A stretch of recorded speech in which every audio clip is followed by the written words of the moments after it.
Here is part one of our interview with Alan Watt. Alan is an author, radio host, and deep researcher into the New World Order's long-term strategy of eugenics and more. I'm Alan Watt, and I've been following politics and geopolitics for a good part of my life.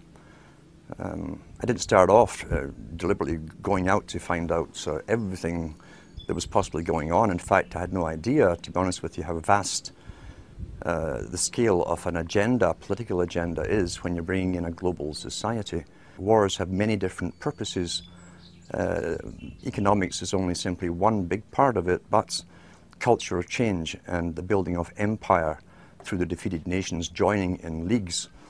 Every country was basically signing the same laws, and had been in my whole life, at the same time that affected their societies. Laws were introduced and bills were introduced unbeknownst to the people in those countries that it was being introduced in their neighboring countries or even across the water somewhere at the same time. I realized there was already a governmental control, obviously, that coordinated all of this, and it led me into the United Nations. For every single department of government you have on a federal, local, county, state, provincial level, the United Nations had an equivalent department to deal with everything. It was already set up, in fact, to be global government. H.G. Wells said at the League of Nations, which was the embryo for the United Nations, he said, this is the nucleus of the world governments, when eventually all laws will come from there, be passed and signed into law by treaty of all the member countries. Eventually, we won't even have to go through the farce, and that's what it is, of voting in parties or candidates, because in the latter part of the 20th century and now into the 21st century, we're being trained, rather obviously, to simply accept rule by experts, rule by scientists, rule by professionals, and that's what they mean when they call governance. That's the term used. How do you get a domesticated herd to move from a field, a system in which it's been grazing for 20, 50 years, this kind of system, to this field over here, this new field? Because we have reluctance to change. We like familiarity, we like routine, you see. You do it by various techniques, one of which is revolution. Most revolutions are bloodless. You have cultural revolutions, sexual revolutions. Along with that comes the music revolutions, etc. These literally are designed to alter and direct culture, knowing what kind of culture they'll have at the very end of it too. They know exactly what kind of culture they want to come out of it. You also can do it through crisis creation. Crisis after crisis has been hit on the people of the world since 9/11 happened. And we must understand that the techniques that are used abroad are also used at home in warfare. And we heard the term shock and awe. Shock and awe on the hard force level, as they call it, is bombs, all kinds of acoustic equipment to nullify enemies, scare the hell out of them through voice to skull and so on, which was used in Gulf War I, and it's all over the British media. But you can also use shock and awe on your domestic people again. You do it by crisis after crisis until the public are so terrified. See, the average person has a sort of confidence that they build up where they think, I can manage most things that come my way. Whatever little crisis in my life, what happens to other people, I can deal with. When all those around you are getting scared at the same time as you because they're losing their jobs, they've been threatened with pandemics, terrorists everywhere, terrifying people to even get on subways, and so on. And all those around you, as I say, are also in the same boats. You tend to be more easily directed by the powers that be that come out and speak with authority and confidence over you. That's why they give you a guy like Obama, who's trained in oratory. He was trained in oratory, not in truth, but in oratory, the technique of persuasion. Shock and awe, as I say, is a technique of making a person and a whole population punch drunk And each one of those fears, you understand, the average person can handle one major crisis in their personal life, maybe two at the same time. It's understood in psychology and many, many studies that if you have maybe 3 to 4 crises hitting you personally in your life at the same time, you will literally go into an incredible depression, a reactive depression. You can't cope. That's understood. Apply that technique on a whole population.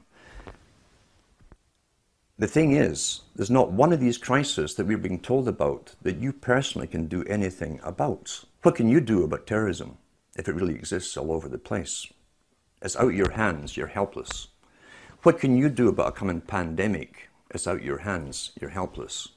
What can you do about a nuke getting set off in New York Harbor or wherever? You can't, you're helpless. The message you're getting is that you're utterly helpless to defend, help, or save yourself. That is complete shock and awe tactic that's been used not only in the US and Canada, but across the world. Same strategy, because we're already global with the global society running us all. Massive psychology and warfare techniques in psychology has been used across the planet to make us succumb to fear and crises, as I say, and none of which we can actually do anything about on an individual level. Therefore, the leaders are presented to us on screen with uniforms or business suits and ties as politicians who speak with confidence, all scripted, of course, and they seem to have everything under control. You're now basically a fearful slave looking up to the powerful master to defend and protect you. That's the simple technique of it. I've been speaking about the Rockefeller Foundation. I was mentioning the fact that in the United States, the Rockefeller Foundation, which also runs, I think it is the Carnegie Foundation today, maybe even the Ford, they're all combined. The families that are given the intergenerational rights, if you like, or authority to lead the world to amalgamation under global governance. Mr. Rockefeller also is heavily involved in the world depopulation strategies. He funds abortion clinics across the planet. He also funds hundreds of other front foundations that you would think were independent from his, but they're actually front foundations. He funds them all through his money. You can trace them all back again to so-called family planning clinics across the entire globe, especially in the third world countries. It seems that Mr. Rockefeller is intensely worried about overpopulation in the near future from countries which will have no industry, etc. And he sees it as his right to start the decimating process, basically, of depopulation. Last winter, I got an invitation to attend something called the World's Citizenship Council, the annual meeting.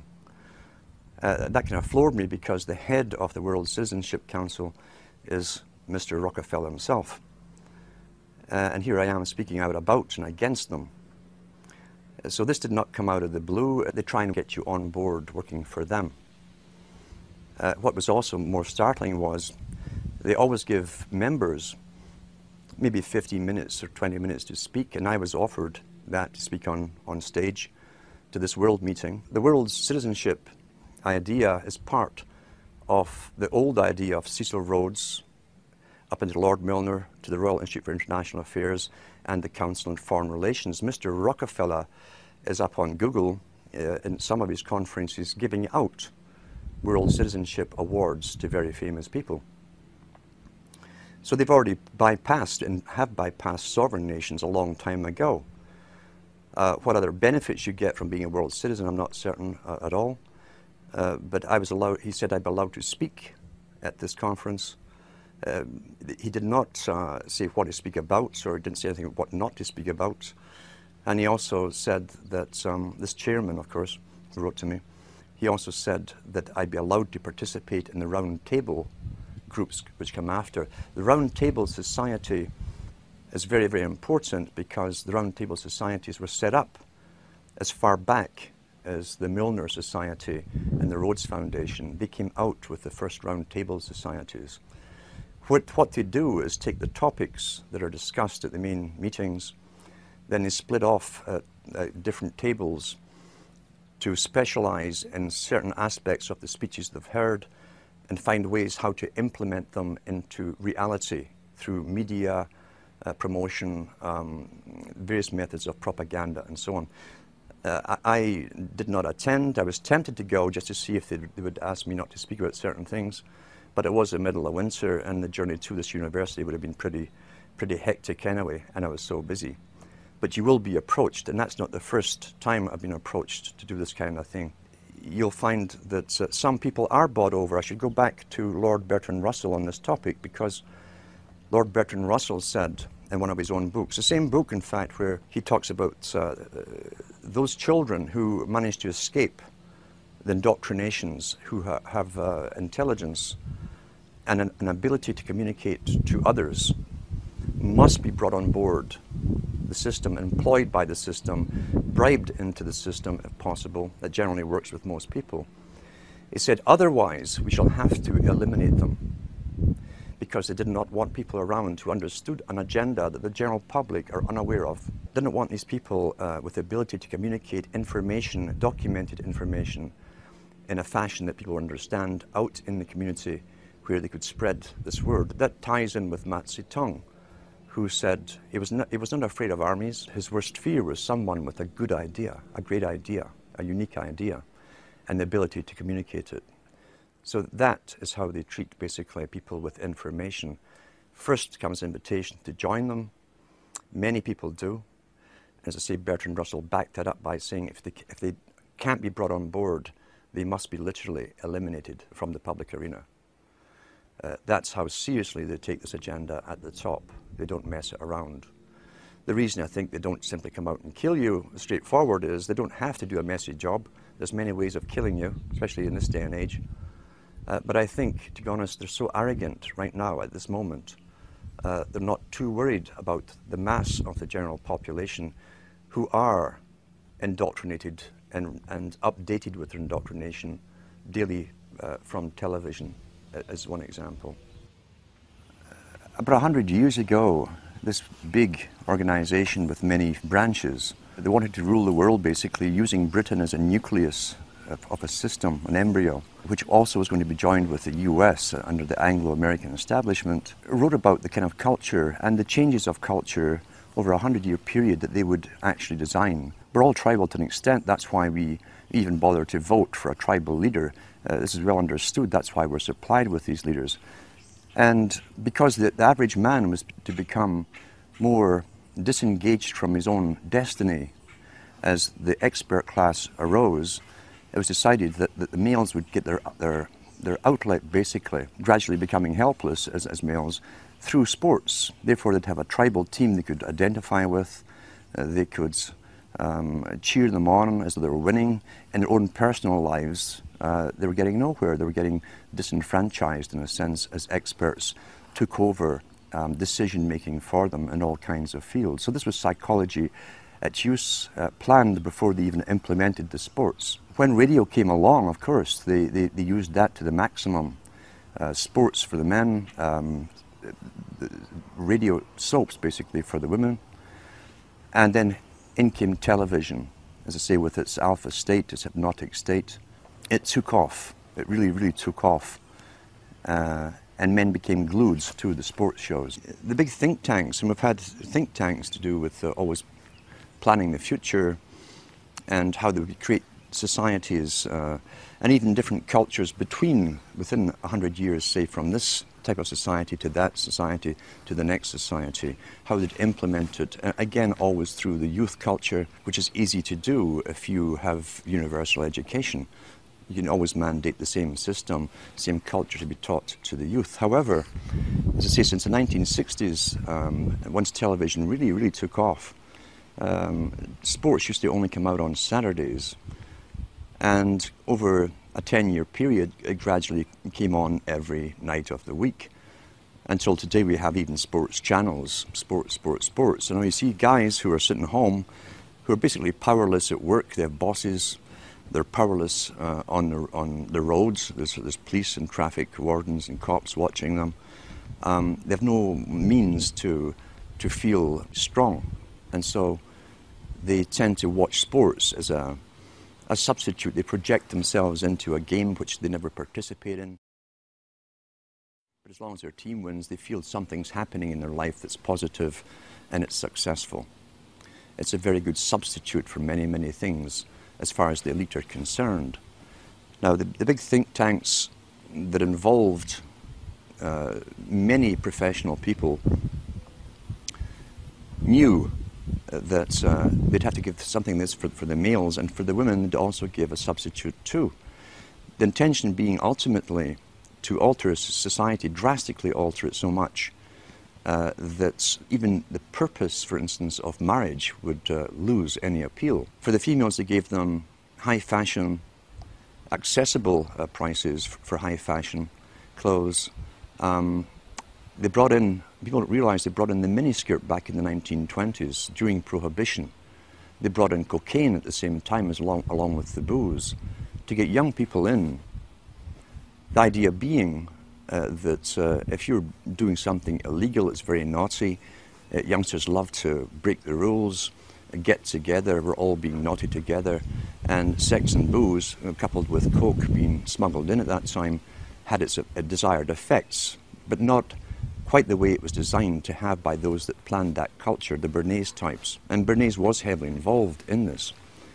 So they came out, as I say, with not sex and rock and roll, but sex in a form of jazz. The Charlton dance came in, the miniskirt came in, sex became rather rampant for the first time. All the old traditional taboos were broken with one generation, but there was fallout to this change, this massive change in culture. The fallout being that they did not have the antibiotics to treat all the sexually transmitted disease that came along.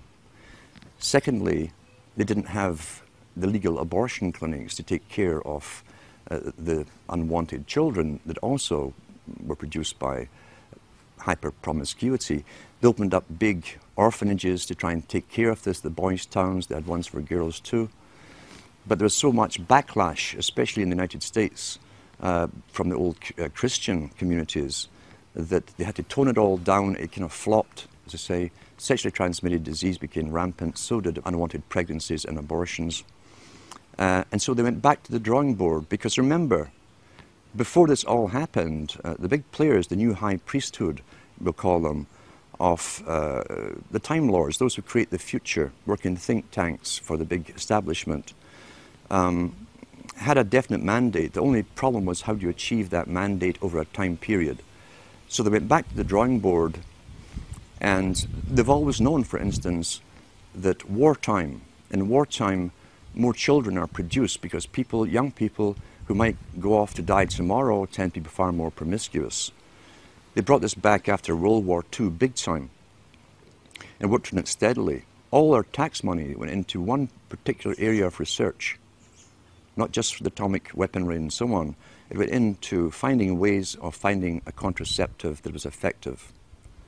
When they found it and launched it on the scene, at the same time as they launched what they called pop music, along with drugs, LSD and so on, they brought out the contraceptive. So then permission was given, in a sense, and promoted from the top down, even from the BBC, which is, remember, the BBC is owned by the British government. It's an arm of the British government. It talks on behalf of the dominant minority who rule Britain. So they began to promote all this stuff. All the DJs they'd bring on television would interview the top pop stars of the day. They were all stoned out their minds. Some of them were falling out of chairs. And the interviewers would say, "Tee-hee, aren't we naughty children?" All aimed at a young generation to emulate. This is what we do. Monkey see, monkey do. Once again, remember, the prime intent was to break the old culture of boy meets girl, going together for a while, getting engaged, getting married, having children. The family unit, they'd said, when they had the League of Nations, which was the precursor of the United Nations, said they'd have to destroy the family unit. Pretty well all of H.G. Wells's non-fiction books promotes all of this agenda. And in fact, he coined the term in the late 1800s. This is how far back this agenda of promiscuity had to go. He coined the term free love. And in one of his books written before 1890, he says, we must promote free love in order to destroy and end the obsolete family unit. Once that's done, he said, the family is no longer in the way when government comes for an individual. Each individual will be solely responsible to the government itself, and no family will stand up around them like a primitive tribe and defend them. At the same time, the foundations within the United States and Britain and elsewhere were funding what appeared to be far-left groups, communist groups. So much so, as I say, the Rees Commission went in to look into this from the 50s to find out why top capitalists who owned international corporations and banks, international banks, were putting up foundations to fund far-left groups. Well, we know now it was to literally destroy the old culture in order to bring in the new culture, the new society. So therefore you have the proliferation of sexual activity. The fallout still came from unwanted pregnancies, far reduced than it had before because of contraception. But then came the lead of the feminist charge, again funded by the Rockefeller Foundation in the States, to spearhead and demonstrate and demand the rights for abortion. If they could get the public to devalue human life, and that's in the writings of Julian Huxley. He says if we can get society to devalue human life, he says, and take humanity off its pedestal as a supreme being on the planet, then, he said, we can bring in our controlled society with a workable population. Everything works within culture towards an agenda. And as Plato said so long ago, over 2,300 years ago, he said, culture and cultural changes must be authorized from the top. If it's grassroots, truly grassroots, then it's outside of the elite's control, and ripple effects could occur, and it could spread anywhere. They couldn't control it, contain it anymore. Therefore, the major changes in culture, which Plato said came through drama and the emulation of actors, actresses, including fashions that they wore, and the music they heard, had to be strictly regulated and authorized from the top.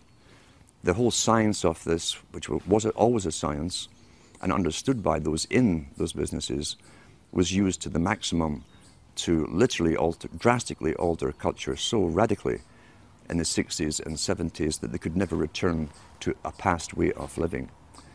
We tie that in with another big player, Lord Bertrand Russell, who had experimental schools under royal charter, where he could do things that anyone else would be locked up for doing.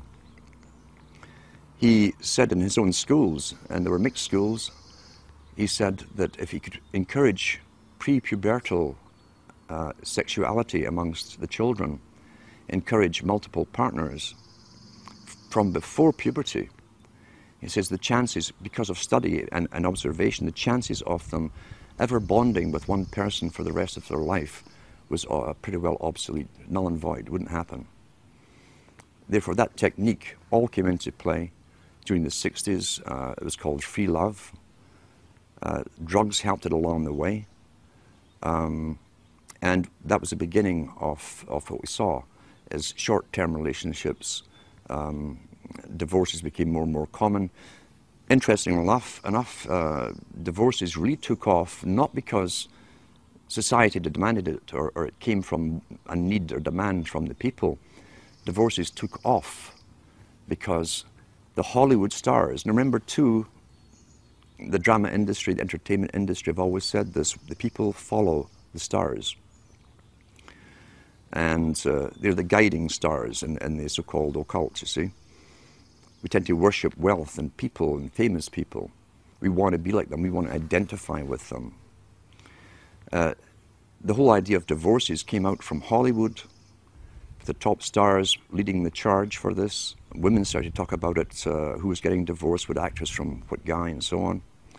And gradually it put the idea across to them that, well, if they're getting divorced, then maybe so should I. At the same time, the Berdays techniques were used through all kinds of magazines. At that time, 97% of all magazine publications were aimed at women. Because advertisers have said, and it's still taught in marketing schools today, women are far more easy to get to go along with something new than males are. So within all these magazines and write-ups about their famous actresses, their heroines and so on, the rich ones, the average women were reading these stories and identifying with them. They were being told that you can do anything, you can have it all, you could have a career, you can have a family, you had a home. They gave them utter lies, and they coined the term superwoman. So across the whole of Europe and the States and Canada, at the same time, always coordinated at the same time, the media entertainment industry were promoting stories of superwomen. And they'd find someone, real or imaginary, we'll never know, who supposedly was a CEO of a company, who had all these children at home, had a great husband, could manage everything and could cook great cuisine, blah, blah. And that, of course, is a fantasy. This put pressure again on most women to try and live up to the fantasy, as all advertising does. And most of the stuff we're getting is advertising, or at the very least is basic psychological manipulation. Bernays' techniques again. Remembering too that he called it the creation of a consumerist society. Well-behaved people, as long as there's money going around, they would go into the material world and they would forgo having children. That's the same thing as Charles Galton Darwin talks about. If we can encourage the woman and the male to go after the material benefits of the world, there's a slimmer chance they'll actually have children who tend to be economically burdensome. People were addicted to television in a very short space of time. Most people still today think that all entertainment to do with movies, drama, is therefore nothing more than their entertainment. It never ever was that case. The greatest social messages are promoted through movies and drama, high drama, through the fixation of emotive sequences, emotional sequences, not logical, factual sequences, but pushing points across in an emotional way which register and fix in the mind. So emotional content is very, very important, rather than going through an actual discussion or an argument using logic and facts. There's no debate. And when you're being downloaded through fiction, your guard is down, the censor part of your brain is not in action as you would in a debate or a lecture. You're actually in an alpha state, being completely downloaded with new ideas. Very similar to a computer. And so therefore, a culture industry, which is called by its own the culture industry. The Soviet Union had a department called the culture industry. Their actors and directors were called the cultural leaders. All you have to do is keep giving them new updates every so often, and you can change an entire country or a nation or a block of nations who are all getting the same upgrades at the same time along certain paths. Today we call it political correctness. Most people want to belong to their peer group. They want to be the same as everyone else when it comes to opinions. In fact, they judge their own personal sanity by bouncing ideas off their neighbours and friends who will answer back and agree on these same topics in kind.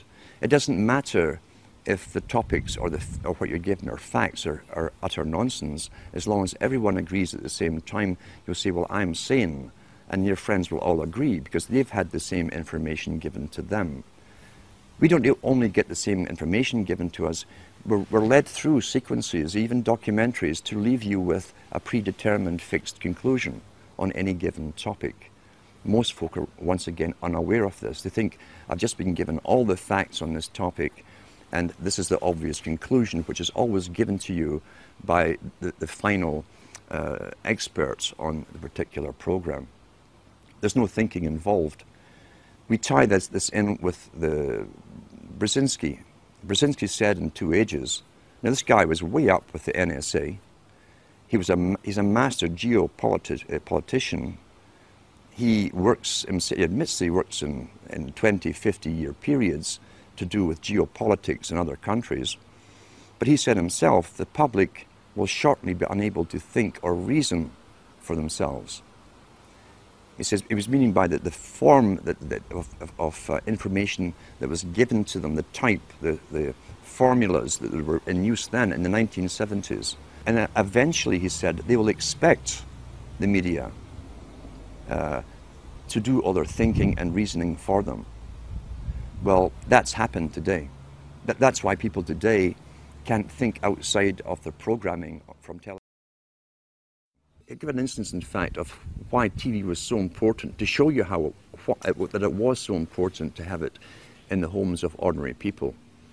Now, most countries in Europe, for instance, up into the 1950s and 60s, and I'll give an example, is Britain. The working class people did not have credit cards. You could not get a credit card. You couldn't get a bank loan without collateral to put something up against it. So therefore you were at pretty well a fixed income. There was no extra cash outside of rent, food and so on, clothes for the children, essentials. There was no extras for luxuries. There was no credit given to them. Yet the British government, just like the Chinese government did 2 years ago, made it a mandate that every household in Britain must get a television set. And what they did, they made one exception out of all the things that the people could need, really needed. They made one exception. They allowed credit companies to come into being. They could go round the houses every week and collect half a crown or 5 shillings or whatever it was and pay off a used television set. The British government made a deal with the United States of America to buy in used televisions which were then reconditioned to be sold to the working class all across Britain. As I say, they wanted a TV in every home. Now, since when is government interested in how happy you are at home? You know, there's another reason for this. And sure enough, the working classes all got these DER. DER was the company that brought them all into Britain. And the guys came around every weekend collecting their half crown, 5 shillings. And suddenly this, and I can remember where I was, it was one of the last areas really to get television, a real working class area. I can remember this high being taken by my parents to the local park on a weekend and passing dozens and dozens and dozens of other couples on the way with their toddlers as well. When he got to the park, which was a valley, there were over maybe 1,000, 1,500 couples along the grass in the valley. And that's where everything was discussed. Local politics, national politics, labor unions to do with their mining and so on. And everyone mingled with everyone else, old school friends and so on. That system had been going on for hundreds of years, where people communicated thoughts, real feelings, real things that really mattered to them and their communities, to each other, conversation. When the TV came in, and I was still about this high, within about a month, I could go down that park every weekend and no one was there. It literally overnight killed off the socialization and interaction between people and tradition, again, where they exchanged viewpoints, gave each other news, helped each other out, who was sick, who was this, who was that. Everyone helped each other out. And from then on, you could pass rows and rows and rows of these old, and they were called row houses, all joined together. And all you saw at night was the flickering of that bluish light in the windows. And that was the end. That was the end of real communities. It happened within a matter of about a month. The flicker rate on the television is very, very important. It was timed to be so many cycles per second, and it actually just meets with the brain patterns for an alpha state. When our brain sees it through our eyes, we start to adopt that flicker rate in our mind, and we go into a deep alpha state. Watch children and watch their mouths. They drop open. They won't hear their parents talking. They're hypnotized, in fact. Why would they give that particular flicker rate when they could have chosen of a whole variety of flicker rates? It wasn't an essential thing to have. So it was done for a purpose. It was meant to be hypnotic. It was meant to be used as a tool of propaganda and indoctrination, even through the guise of entertainment and so on. It also was to create a new society because they were the avant-garde, as I say, leading the sexual revolution through drama, through little documentaries, fiction, non-fiction, all combined. Once again, back to Plato. The audience see what they see. you understand that it's even worked out towards different age groups. There's something on for everybody's age group. Each age group is actually being updated as well, even the elderly ones, into new ways of thinking or seeing things. But the target mainly was for youngsters. If we take one of the world's experts on propaganda, who is Jacques Ellul, who wrote extensively on how the mind works and how all entertainment, he said, that has to do with government programs such as police, detective stories, detective series, which contain little human dramas as the hook that you identify with to make you watch the whole story. Child gets kidnapped, detective goes on a hunt, he goes through hell and fire to get that child back. You identify with the hero if you're a male, you'll identify with the heroine if you're female. And that's the hook to get you to watch them. But what he said was all dramas to do with police, or even the military in movies, are pure propaganda. Pure propaganda. The human story is just the bait to make you watch through it, to get you to identify with it. Because once again, there's always a message left somewhere in the movie. It might even be a message that's against your own morality.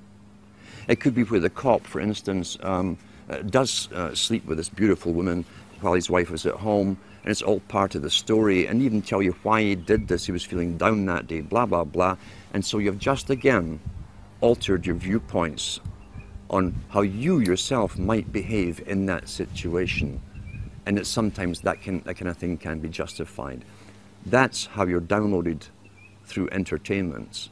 It's there to alter and direct and always upgrade into another step of the direction that the entire culture for someone else's purpose. Let's talk about the effects of the alpha state first of all. Recent articles I've even read on the air from various science studies show you that even when you switch off television, you remain in that alpha state for maybe 45 minutes to an hour, sometimes longer, depending on how long you've been watching it. With high definition, again, why would a president of a country mandate that all TVs had to go high definition? Is it because he really cares so much about your happiness? And he wants better quality for you? Or is there another reason for it? Well, I'm sure the effects of the old flicker rates and what it did will also be incorporated in high definition, but with even more added benefits for bringing you into a complete hypnotic state. How do you wake someone up who's addicted to television? You can't. Very, very simple. You can't get your daily brainwashing, where literally it's bypassing any consciousness in the person. You can't take that every day and still try to wake up and learn at the same time. I've known people who've gone through complete withdrawal from television and gone into depressions because their entire routine is broken. They also have time on their hands, which is a big aspect of control, remember too.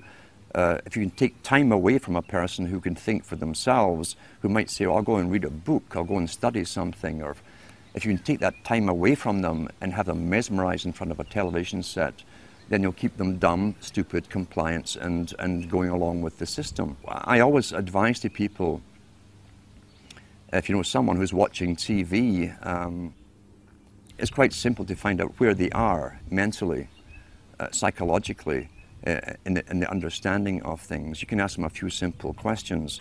If they give you standard television answers, forget it. Simple as that, forget it. If you see some spark of their own opinion coming in, there's maybe a chance you can do something with them. But you cannot get you see, television, it can be classified as a drug. Any addiction is still an addiction. Television is an addiction. People watch 4 or 5 hours per day. Top psychologists and even the United Nations have talked about the use of television for creating the new culture for children.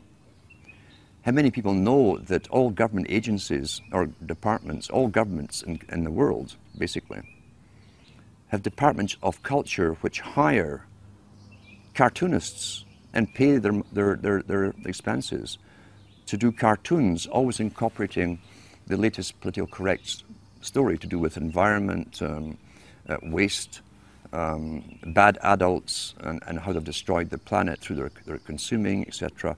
How many people realize as you plonk your children down in front of it to babysit them that they're actually being brainwashed scientifically. And these cartoons were designed by experts to get their message across to those children, implanted in their young minds, fixed in their young minds forever for the rest of their lives, ongoing daily, and even right down to the novels that you read to children that are designed for children too, which will incorporate all of this, all paid by government grants to authors and writers. You literally have to take it into your own hands. It's one of the most dangerous tools that can be used. It's also dangerous in this extent that why do you think government licenses TV stations? If you were an independent producer, TV station who came out with this kind of information, you would not get a license. You'd have to be authorized and politically correct with a whole bunch of things to do and not to do written out before you'd be given a license. And you'd be checked on every so often to make sure you were following those topics that you're allowed to. If you want to advise people on television, and you can do this with yourself, how to train yourself, how to watch television. If you never get involved, you understand a storyline, you watch a movie, but don't get involved in, as I say, there's always a thread or a hook for you to follow, a plot, whatever, the chase. The guy always ends up with the beautiful woman at the end after going through hell to rescue a child or whatever it happens to be or save the world. If you can stop yourself from getting lost in the emotional part of it and study the movie as you're watching it, you'll learn the techniques that have been implanted in the movie itself. That's a great way to learn. If you can do it with yourself, you can also show other people how to do this, to actually study everything as it's been presented to you. And eventually what you'll find is that when you're watching even documentaries, you'll see how the documentaries themselves are shaped to give you the opinions, often very strong opinions, without giving you specific facts or giving you distorted facts, etc. Learn how to critically analyze and think as you're watching. And if you can show others this technique, a good example is sit down with someone who regularly watches a good movie, one that you've previously watched, and then point out all the politically correct little inserted words, slogans, phrases that have been put in there, and show them how it's been done. That way it can actually be fun to study television and write down all the different things that they've missed, but it's all implanted subconsciously in their mind, because those implants, those subconscious implants, will become their opinions, and they will never know how they arrived at them. They won't remember it's from this particular documentary, this particular movie, or whatever. So that can also be fun. That's a positive side of it. You can train anyone to do this. With the internet, the first person to mention it that I know of, at least to the public, was again this master, Brzezinski, in his book Between Two Ages. In the early 70s, he said, shortly a system will be given to the public of mass communication, which will cause a revolution, the revolutionary thing to change society. But he also mentioned and hinted at the fact that there would be regulation behind it. He mentioned too that those who brought it in would never lose control, the main control over the internet, because after all, knowledge is power. Knowledge has always been power. That's why all down through the ages, the real machinations of government are never told to the public. Real power comes from understanding and having all the facts on any particular topic. So therefore, the internet was to be given to the general public with other intentions. Initially, it was to get them all into it. Now, what did the elite want to achieve? What was their point of view? They wanted people to become so used to the internet they couldn't do without it. Now we see businesses really can't do without it. They can't imagine going back to pencil and paper and taking inventory and all this kind of stuff. For the youngsters, who must be the generation they target, they made sure That's the only thing I knew about the internet from the media. I was completely ignorant about it and computers. The only thing I knew was there was lots of pornography on it. Every paper kept telling you about it, which again is the same old technique they used in the 60s and 70s. Aren't we naughty? Wink, wink for the rock stars on television. Knowing all the youngsters would get into it when their hormones are high. That's all they're thinking about. But once folk were addicted to it, they also planned to gradually alter it, keeping the people addicted to it as they changed it into another system where mainstream media, the authorized media, the culture creation industry media, would eventually have prime, or the main dibs, the first grabs at the main bandwidth that eventually they're claiming will have to be reduced. So in the meantime, there's never been a window of opportunity for the general public to use a medium to communicate to each other alternate news, verified facts to each other as we have at the moment. That eventually, supposedly, is going to be policed. They've had international meetings, the first one held in Canada, under the guise of the United Nations, or the auspices of the United Nations, to do with regulating and censorship of the internet. They have these meetings every year as they add more laws to it. We know the cloud system is to come in eventually. It's been all over the media in Britain, where you won't be able to store anything on a hard drive. You won't even need a hard drive eventually. Remote servers will have all your information for you. It will then be used as a form of punishment if you were politically incorrect in some form or another. Then you'll be cut off from accessing that server with all your data until you toe the line and behave yourself. Social control can be used through monetary penalizations, or through other penalizations like withdrawing you access from it. It definitely will be used for social control again, unless it's a backlash from the general public. And they do expect backlashes from people who have become used to looking into whatever site they wish to look at, or communicating whatever kind of information they want to each other. Now, along with the introduction of the internet, we've got to remember too, the government agencies also set up and promoted chat rooms and all the rest of it. And there are agents within this strange nether region called the internet whose job it is to infiltrate people who are coming together as groups, communicating on specific topics to do with political changes, and disrupting those groups. So already it's a battlefield, and they called it the cyber wars long before they even gave this internet to the people. It had been informational war, they said in all the papers. Therefore, government intelligence agencies would have to expand their roles with mandates to also be in this invisible world where they would manipulate various groups from within as well. There's also a lot of nonsense, of course, on the internet too, which can take you down conspiracy paths. I hate the term conspiracy because the government wants us to use it like we're some sort of hobbyists and some sort of kooks. I don't use the term. But that's become the most popular type of site now, is conspiracy site.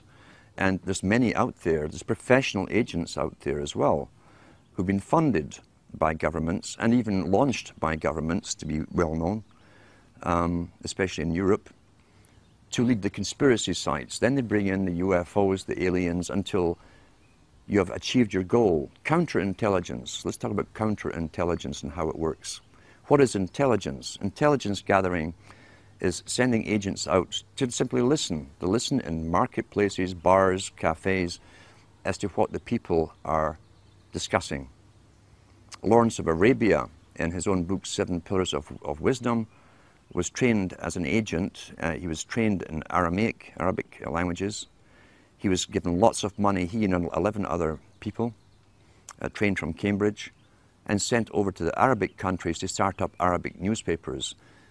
Once they started putting stories in the newspapers, they went round the marketplaces, they hired lots of guys to listen to gossip, to see if the intelligence they were putting out in the papers was being discussed by the recipients, the readers. That's basic intelligence gathering. What is counterintelligence? Counterintelligence, from a government's perspective, is taking information and data that could be crucially, it could be bad for the ruling regime, and finding ways to counter that knowledge, counter it. What you do, standard-wise, if you can't defame the person who's bringing out a truth or kill them, is to bring out your own heroes. Launch them well, finance them well into the same area, saying the same stuff that others are talking about. It's called intelligence, giving out facts. And once they have the following, then they start bringing in aliens and UFOs, and they bring in the New Age, the whole New Age religion into it. Spirituality is the big term they're using today. Until a newcomer, a skeptic, will hear this stuff from the paid agent, who's very good, who says gives the same data as the person who doesn't go into the UFOs and so on. But the guy who doesn't go into the UFOs, aliens, reptilians, and all the rest of it, suddenly is thrown out with the other guy. You're classified with them by association. Your topics are associated. Even though you stay clear of the fantasy stuff, the disinformation, you'll be lumped along with them. And then you've countered the intelligence. When you mention the facts, people laugh at you, say, oh, you probably believe that the aliens are running the world now. And that's it. That's counterintelligence. And that is also all over the internet. And it's paid for by, again, government psyops operations. Some groups, what I've found, are doing really good work where people decide to get together physically, and they will choose a book to read to do with the factual data that's available to the public that can be proven. Oh, Henry Kissinger. And they'll go through it. They'll analyze the book. They'll analyze the phrases. They'll analyze the contents. They start to participate in what they're reading, because others will remember this particular era, this time when this event happened, can add to the thing and so on. That's participation, that's communication, and other information, as I say, from those involved who live through things can be added to the whole thing, giving you a much more complete picture. So it's a good idea to to start this kind of thing off in your local area, even if there's only two of you that started off. Don't sit and laugh. It's kind of comical at first when you say, well, we're going to discuss this book. You've never done anything like this in your lifetime. Sit down and get yourself a coffee or a beer or whatever you need, and take turns at reading. And ask the other guy, do you have anything to add what I've just read? Do you have any insights into it? What do you think of this? It gets you stimulated into participating and really thinking, because everybody who's alive today has been trained literally not to have to think. As Brzezinski said, shortly the public will be unable to reason or think for themselves. They'll expect the media to do their reasoning for them. So let's counter that. Let's get back to thinking for ourselves, using the data, the material, get involved, start using our minds again. And you'll be surprised, it's like a muscle you haven't used for a long time, how quickly you start to use it, how sharp you become so quickly. And if you can get larger groups and larger groups together doing the same thing, and then you can branch them together, communicate together, then they suggest other books that you haven't heard of.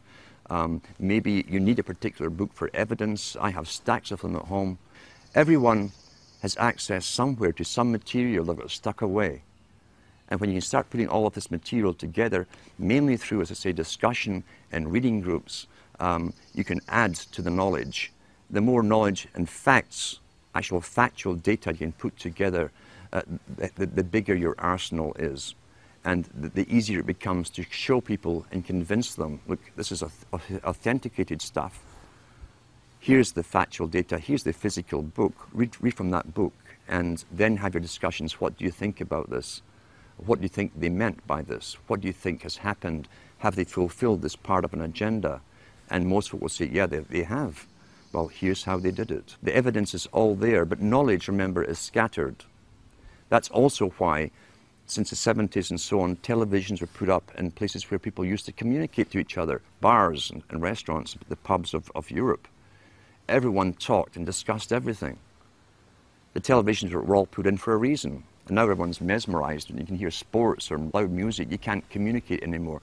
That was government promoted because the government licensed the big chains of taverns and pubs all throughout Europe. And so what you've got really is deliberate attempts. Nothing happens for no reason. Why? The customers weren't demanded. They were bored in bars as they discussed topics. People would just move around the pub talking and listening to the conversations and they'd join in the one that you liked. Why was it so important to destroy communication? It's because it's a main propaganda tool that stops communication between people, even in a room. If you notice too, they don't even discuss the topics, once the news is read to them, to each other. They've both been downloaded with the opinions. You don't have to ask what their opinion is. It's going to be the same one as you've been downloaded with, left by the expert. So we've got to get back to communications and communicating with each other and finding the evidence. Knowledge is scattered. Knowledge is power, so it's scattered all over the place and thousands of books. But when you can start these reading classes up and get other reading classes communicating with you even through the internet, you can start putting the data, the factual data together, and so that you can present it to the public and bring in more and more members. Only knowledge and the will to use this knowledge is going to thwart the plans that have openly been made for us and declared from the elites at the top. The whole problem of being involved in a community can be a double-edged sword. We know, for instance, that commutarianism is a term used first by Bush Sr., talking about the collectivist society coming in. The United Nations has us all split up into communities. It's promoted through local TV. Even Sudbury here has your community. This is your local community. Be involved in your community. They're talking about a politically correct community. That's the problem. Government really penetrated and altered and distorted and changed society through communities. Not just with television, which has certainly destroyed the community spirit. The intent of governments, this is how abusers work too. Abusers work with the same technique because they want power over a victim. The abuser will come in and take care initially of problems of the abused. Often the problems are the very outcome of what the abusers have been doing to the victims in the first place. Governments came in with welfare, for instance, a long time ago, in all countries about the same time. At one time, families helped each other out. You didn't need welfare. If someone lost their job, everyone chipped in. You didn't condemn the family member for being unemployed or ill or whatever, or losing their job. Families helped each other. Now, the family, remember, is still really the smallest nucleus of a tribe. And then government came in with unemployment insurance, which they took off you, but nothing was for free. And gradually over time, when people became unemployed or even sick for a while and couldn't work, I heard people even say to their own relatives, well, go to welfare, that's what they're for. There are social agencies to deal with this. Until today, we're in a sad state where even close relatives won't help each other out. They expect the government, the abuser, the government is the abuser. They expect the government to take care of all financial problems for the unfortunate victims. And they stop helping each other out.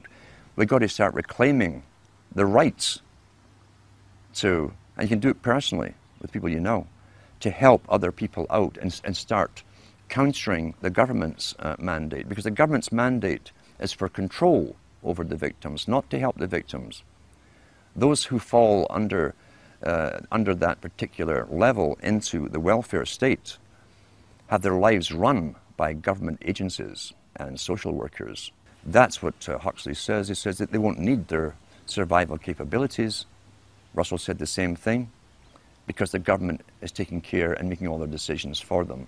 In order to help you, it's really to take you over and have you obeying them and their system. That's what you're up against, a planned war strategy, making them dependent upon government services, not their family units, not their brothers and sisters, their fathers or mothers, but on the state itself. We've got to counter that and become involved again in the lives of those around us and have our own true communities. It doesn't matter if there's only 5 of you in a community, even if you live in a town or a city, that's your own little community where you all have something in common. What it really is is gaining knowledge for your own and others' self-preservation and survival into the future.